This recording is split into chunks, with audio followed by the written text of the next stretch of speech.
Good morning. Welcome to Walking Boxing. It is Friday, March 21st, 2025. And I've just spent probably the last few minutes as I'm walking, watching about 50 or 60 ducks continue to narrowly avoid being turned into duck sandwiches because they're all sort of running back and forth across the road, and cars that tend to speed along this road, it is a 50 zone, I think it is. A lot of them go a lot quicker, and a lot of them just avoiding meeting their maker. Let's hope they make it through the day. But anyway, and Fridays, I'm getting a little bit tired, even after only 2 weeks of getting up on a Friday morning, which is supposed to be the best day of the week, and feeling a bit crappy because my football team's been beaten again. A little bit better last night, the Blues, but still nowhere near it against the best teams, and went down by about 4 goals. So anyway, we move on. What's actually entertaining about being a Carlton supporter, though, is the day after a loss is the feedback from the fans on Talkback Radio and on social media and all the rest of it. That's probably the thing that, when I'm feeling a little bit down, I just have to listen or read or whatever it is, some of their comments and thoughts, and it cheers me up a little bit. And I know it's not just Carlton, every club does it, but it cheers me up to see that other fans take it a hell of a lot worse than what I do. But anyway, all right, on to the boxing. And yesterday was the official press conference of George Kambosos and Jake Whyllie. And good to see him in an official capacity. They did have the stare down or face off, whatever it was, the day before, which was good. But yesterday they had the press all to themselves after Tim Zhu and Joey Spencer decided to spoil the party the day before and take up a lot of resources at their press conference. But it was good to actually hear them all sit down, not just George and Jake. The whole card spoke, or the main fighters on the card spoke, and it was good. And I'm actually looking forward to the event. I think I said yesterday or the day before, whatever it was, that I wasn't excited about this well, mainly George's fight, if I'm being honest, but now that Jake Whyllie stepped up, I think we've got a fight. Do I think he beats George Kambosos? Look, you know, the odds are no, he doesn't beat him. And George and his dad have repeatedly said, hey, this is a rocky opportunity, but not going to be a rocky outcome. And that's probably correct. But I just like the fact that we've got a young, fit, strong, super keen fighter looking to get in there and take his opportunity and take George Kambosos on. The little dog fancies his chances against Neil. They're always brave behind fences, aren't they?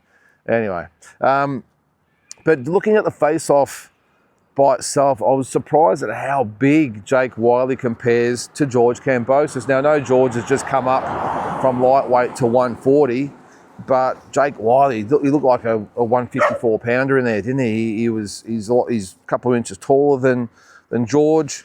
Looked a lot thicker around the shoulders and the neck.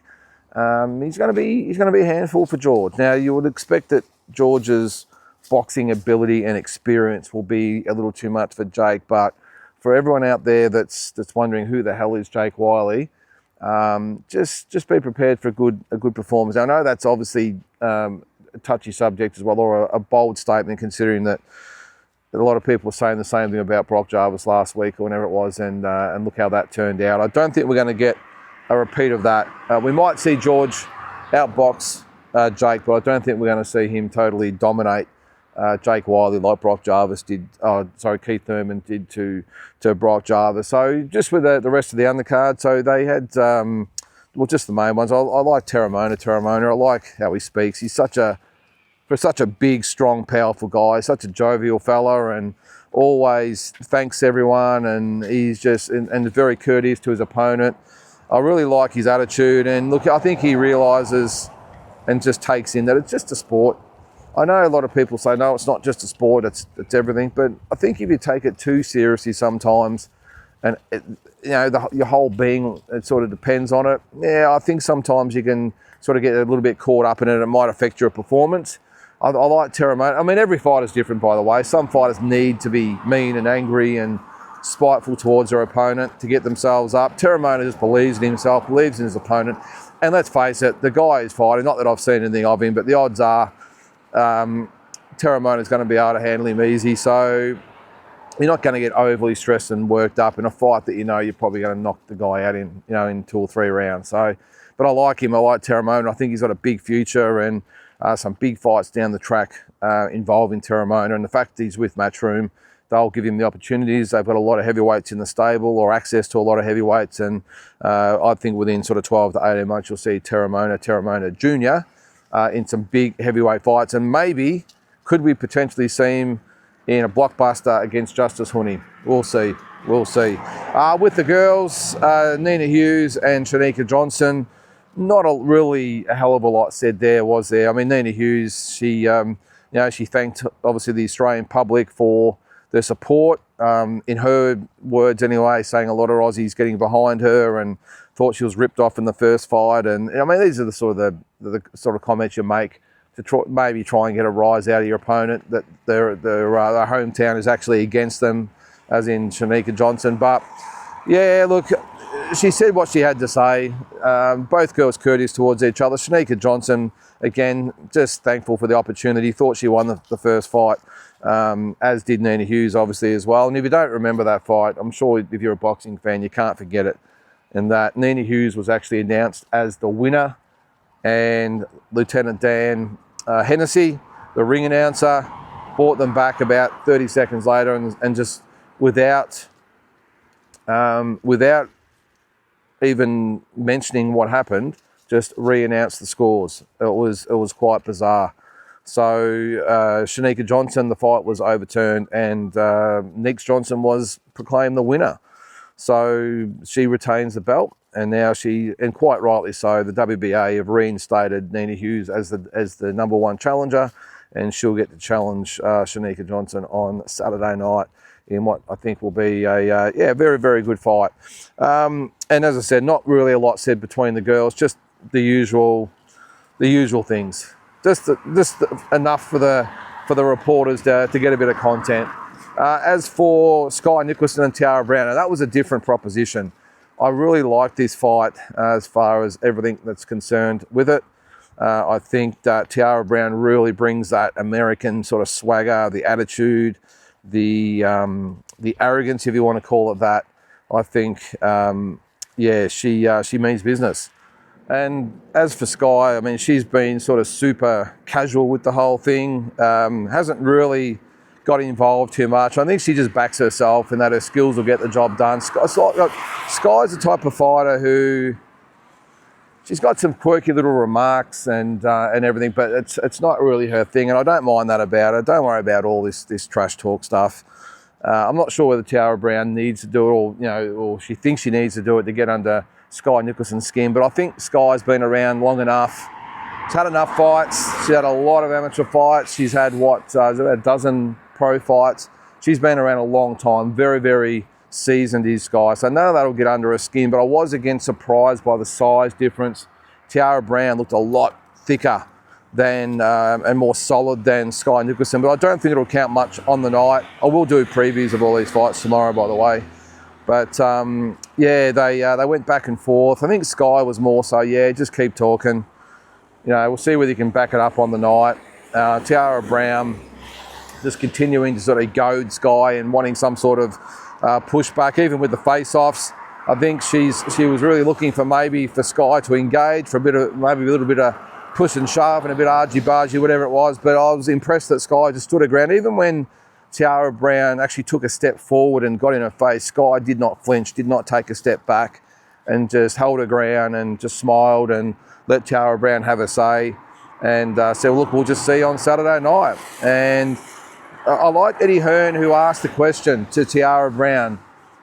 Everyone has said that they're all critical of Sky with the way she moves and the way, in Tiara Brown's words, she runs, she doesn't box. Pretty harsh, but Sky is a very, very cautious fighter. Let's not beat around the bush. But Eddie Hearn did ask, so all Sky's opponents have said they've got the answers to Sky Nicholson's boxing style, and what can she do differently to unlock, I suppose, the Sky code. And she said, Sky will only be able to do what I let her do, and I'll be putting pressure on her, and she won't have room to move, and all this sort of stuff. And let's hope so. I want to see as much as I'm a fan of Sky's skills, I want to see her in a little bit of a, not a shootout, but someone that puts pressure on her and really makes her work, and she has to really work to get the win. Because at the moment, the opponents she's fought, in my opinion, haven't really been at the level. Raven Chapman had a pretty good reputation, but she brought nothing.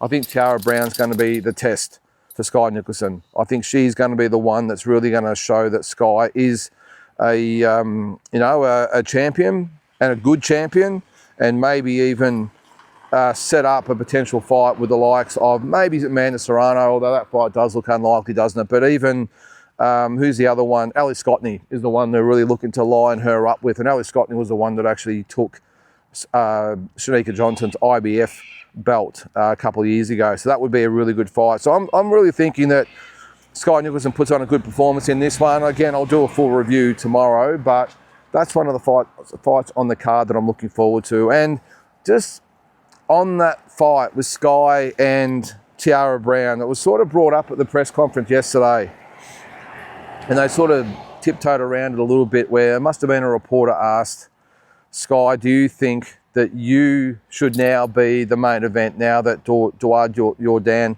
has pulled out? And she actually said yes, she does, but for obvious reasons she won't be. Now, I don't know, we can sort of debate that. I mean, maybe on paper you would think that, the Sky Nicholson and Tara Brown is a good solid fight and maybe could stand alone as a main event, but not on a card of this size. Now, with risk of offending all the, the feminists out there, I suppose, who think that, I'm being a little bit sexist about saying that. Look, you've just got to look at it as a reality. And yes, it's a very, very good fight, but I'm just not quite sure Australia has embraced a fight involving Sky and Tiara as a main event on DAZN Sports in front of, how many thousand people they're going to get, who knows. But on a big card like this, it's not about feelings and what's right. It's about what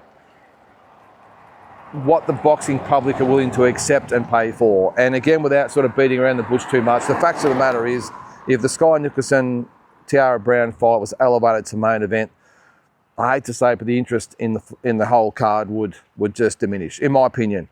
Now, yes, Sky Nicholson, very, very good fighter, world elite fighter. Tara Brown the same. It's a very, very good fight. But unfortunately, as I said, I don't think Australia is prepared for this. I think most Aussie boxing fans 100% embrace women's boxing. They really do. To a point. They like having it on the big cards and having them on the undercards of the males. But as far as embracing a fight as a big main event, I just don't think we're there yet. So what do you think? I know it's a controversial topic. End of the day too, why wouldn't Shanika Johnson and Nina Hughes be in that category as well? You've got a current world champion fighting the former world champion in a rematch. I think that would be probably a little bit more unmarketable, if that's the word. But as I said, I just think, it's good in theory, but it was never going to happen. And look, end of the day too, let's not forget, this is George Kambosos' event. This is not Matchroom putting on, say, a UFC type of event where they've got a card full of fights and they just sort of put on the order, and as we've seen in UFC, the main event will drop down and something else will take place. This is George Kambosos' event. This is his event, and it's all based around him. It's about him just getting a win to qualify for that Richardson-Hitchens fight later in the year. It didn't really matter who he was going to fight. It was all about just getting Georgie's homecoming, putting him out front for this big fight at home, and then setting up the Hitchens fight down the track. It wasn't necessarily about just being a matchroom card and George just happened to be the main event. This is his. So I can understand where it's like, if you had like, say, an Inoue fight in Japan. It's a Inoue event. Now, and what's happened recently, you might get a couple of pullouts, or an opponent does pull out and he gets an inferior opponent, but they've got a really strong undercard.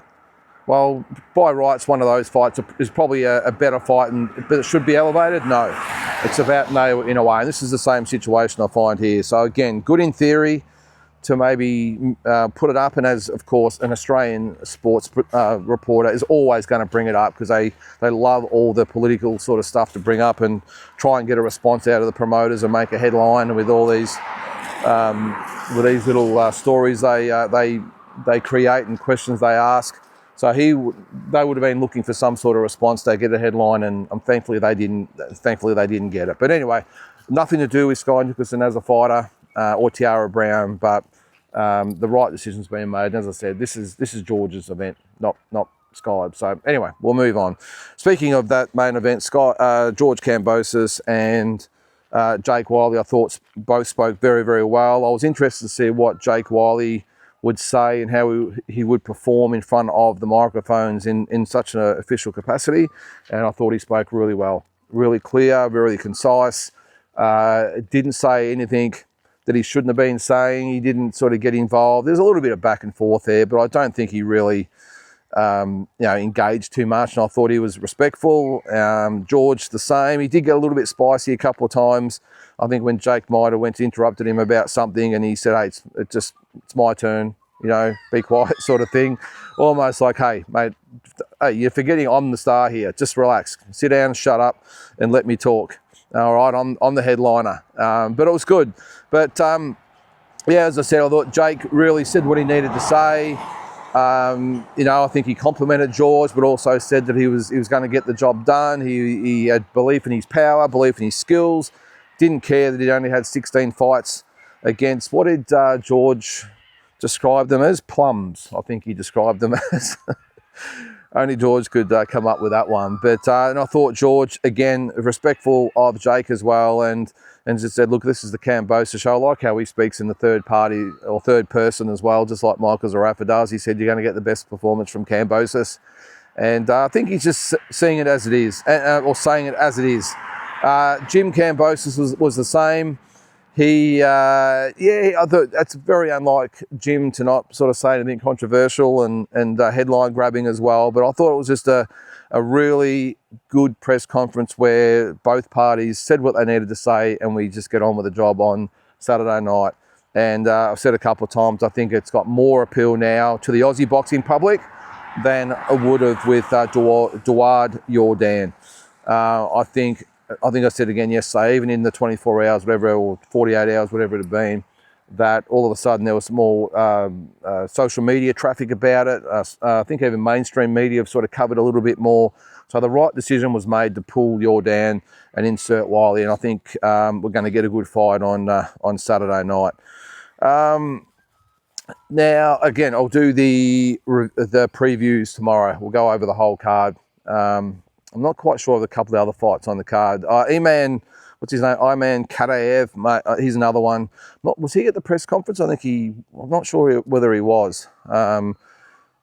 Maybe he was. I can't remember seeing him talk, but really looking forward to seeing him fight. He is an absolute beast.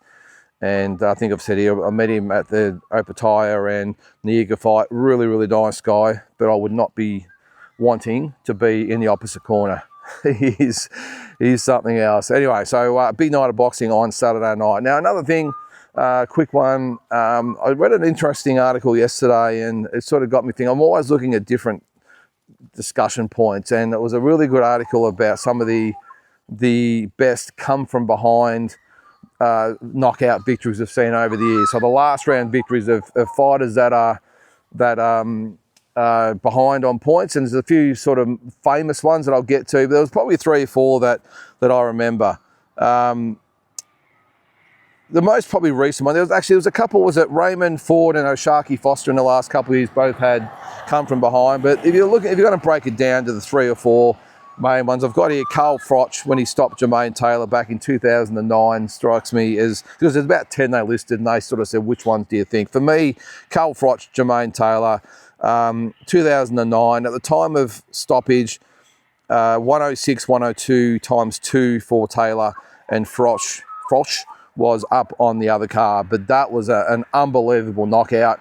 If you haven't seen it, jump on YouTube and watch it. That's Carl Froch, 12th round stoppage, Jermaine Taylor. And then the other ones, there's been a few, but I'm going to just pick my favourites. And the most famous, well, okay, we'll get to the most famous one if you ask me in a second. But if you don't remember this one, this was Mike Weaver back in 1980 over John Tate for the WBA heavyweight title. Now, Tate was in front 138, 133, 137, 134, and 136, 133 when he was knocked out by a massive left hook by by Mike Weaver to end proceedings there. The second one for me, Jeff Harding, our own legend, the Hitman, with a 12th round stoppage of Dennis Andrews. Now, this is in 1989. Now, surprisingly, it was a lot closer than what I expected. Now, the official scorecards at the time of the stoppage was 104, 103, 106, 103, and 107, 105 for Andrews. So it was actually quite close going into that last round. And of course, Dennis Andrews stopped by Jeff Harding. I think he was dropped a couple of times and rescued by his corner. And then for me, the most famous one, Julio Cesar Chavez with a 12th round stoppage over Meldrick Taylor. Now, the scorecards in that one, surprisingly, or probably not surprisingly when it's Chavez involved, but he was in fact in front on one of the scorecards, 105, 104, but the other two scorecards, 107, 102, and 108, 101 for Taylor. So all he had to do was stay away in the last round and he would have won the fight. Now, just a quick side thing here, go back through the catalogue of videos on this channel. And I might see, I don't know how to sort of do it, if I can put the link sort of below, I'll work it out. But when I was at the Hall of Fame in Canastota about 3 years ago, they had a panel of referees discussing this fight on the stage, and it was really fascinating stuff. And I recorded it and put it on as a standalone video. So go back, again, I'll see if I can put it up, but that's probably the most famous one. But there's two more that didn't make the list that should have. How can we go past Rocky Balboa? Now, what one was more famous? The title winning performance over Apollo Creed in Rocky 2, or the comeback against Ivan Drago in Rocky 4? I'm going to go for Apollo Creed in Rocky 2 as the most famous come from behind knockout victory that I've ever seen. Rocky 2, a very, very underrated movie of that series of movies. You know, 1 and probably 4 get all the plaudits, but for me, 2 and then 3 are probably the best ones, I reckon, in my opinion. But anyway, and one other thing before I go, sorry, I forgot to mention, great news in Detroit, the Kronk Boxing Gym is back. Now, the legendary Emanuel Stewart, of course, run that gym for decades and created such a dynasty there with Olympic medalists, world champions, you name it. It was the place to go to prove yourself. But not just in a boxing sense, to prove yourself and obviously be trained under one of the greatest trainers of all time, but it was a youth centre as well. It took a lot of kids off the street and made them into champions. And Emanuel Stewart, such an amazing mentor as well, and just an absolute legend. I had the fortune of meeting him in the early 90s. He came to Melbourne for some reason, and I'm not sure, actually, he might have been here for maybe he was here for the Jeff Harding Andrews rematch. I can't remember, but he was at the Calabria Club in Melbourne for an amateur event, and I saw him there. Just such a lovely guy. Of course, our own Jeff Fennick went and trained with him for a while as well, and just an absolute ornament to the sport and a legend, an icon.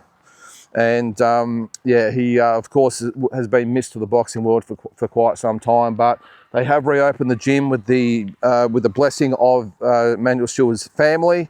I think they might be involved, and I know his first ever world champion, Hill McKenty, is involved in some way, and they're looking to get the Kronk Gym back up and going. Now, whether they can, get it back up to where it was, I strongly doubt it, because I mean, Emanuel Stewart was everything about that gym. He was the backbone and the heart and soul of that gym. So I'm not quite sure they'll get it to those heights when they've got guys like, of course, Tommy Hearns and Jimmy Paul and Mark Breland and all these types of fighters getting around, Michael Mora, Lennox Lewis getting around the gym. I'm not sure they'll get there, but I think it's more than that. It's about getting it back up and going just for the community and the people in it, and because it's such a landmark of the city as well, and to have that centre back open for the kids and the less fortunate. So I think it's awesome to have the Kronk Gym back up and going. Let's see if they can get some more champions out of there going forward. So guys, that is going to do it for this Friday. I'm going to spend most of the day again sulking about last night, but I'm not as bad as last week, so I'm sure I'll get over it pretty quick. But guys, you have an awesome Friday, and we'll catch you tomorrow.